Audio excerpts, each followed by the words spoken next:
fancy restaurants, etc.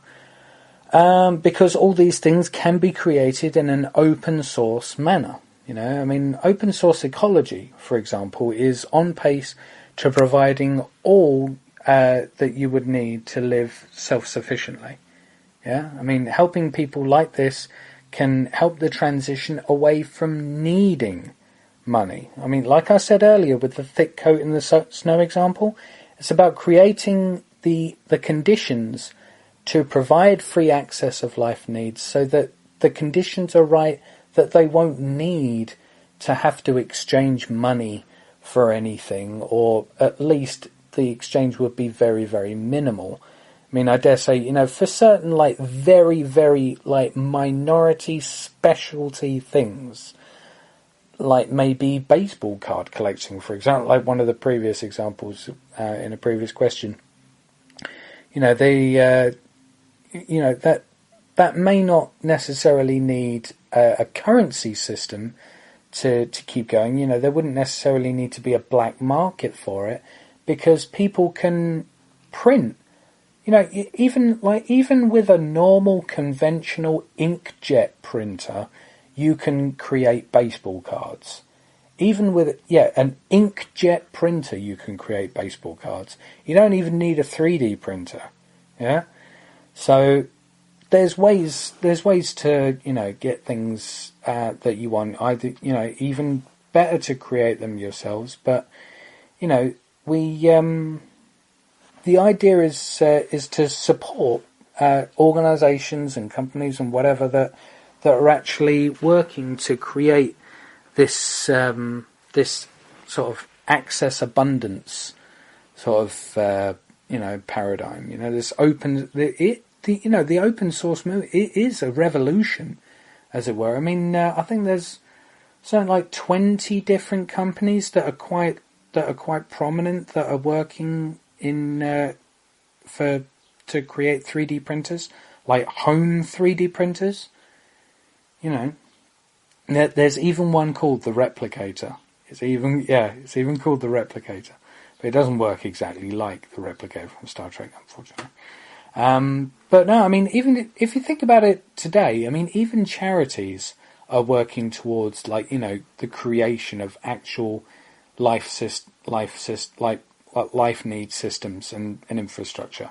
Even charities are doing this, But anyway, this is the last question I'm going to do, because I've rabbited on for long enough.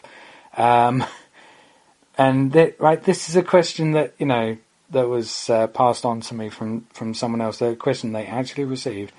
If we get rid of money, there will be no restriction on who can visit ski resorts, and they'll be overcrowded. How will an RBE solve that problem? I can believe this person when they say that I actually received this, because I've heard people ask questions like this, and it is actually surprisingly answered very, very simply. Not everyone will want to go skiing all at once. Yeah, chances are, if there's a dry slope skiing place near I think Capstone Park, is in the Midway Towns, and there's a certain price to that sort of thing, and it's not necessarily in a place where loads and loads of people live, so you have to sort of drive out to it, so there's an extra expense of getting there and getting back. But if it was free, does that mean it just gets completely overrun by people? No.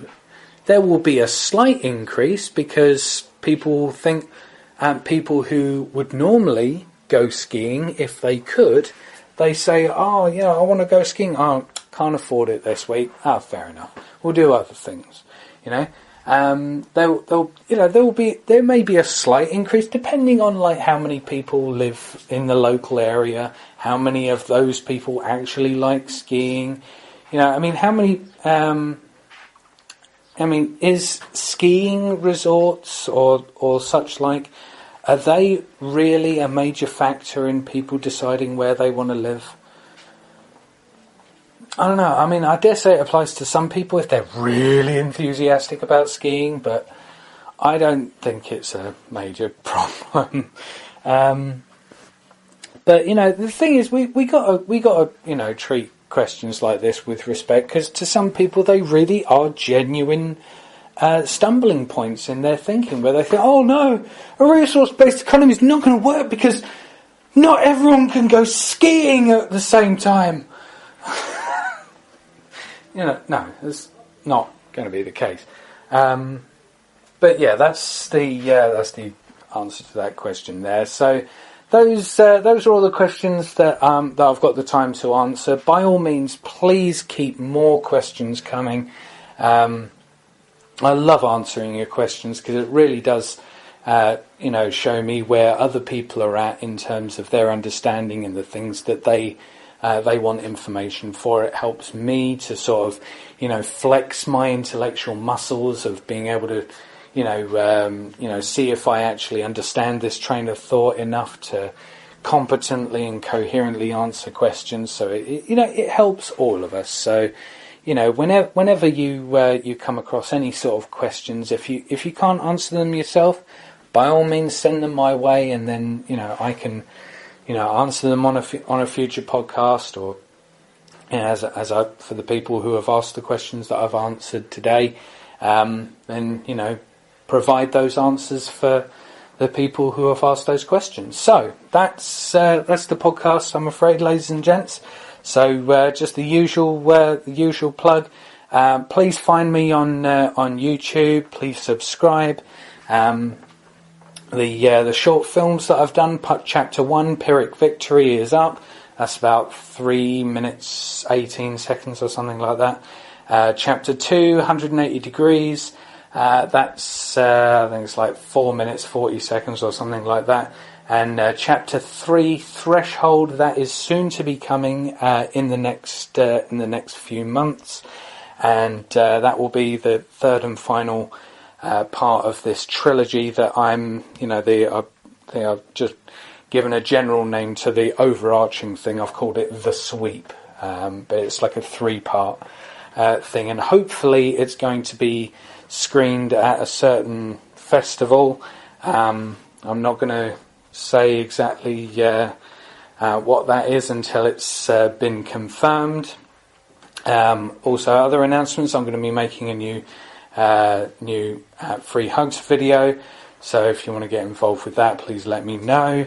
This podcast was brought to you by our brand new sponsor, Star Spangled Service.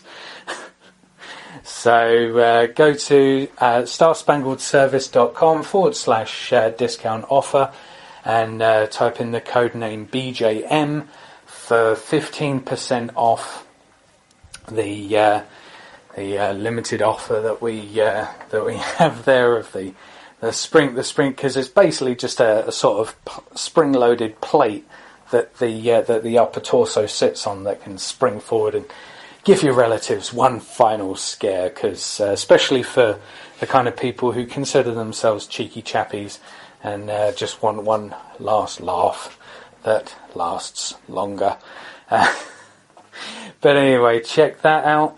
You can download and listen to these podcasts for free in MP3 format. If you go to the TalkShoe page, you can find that there.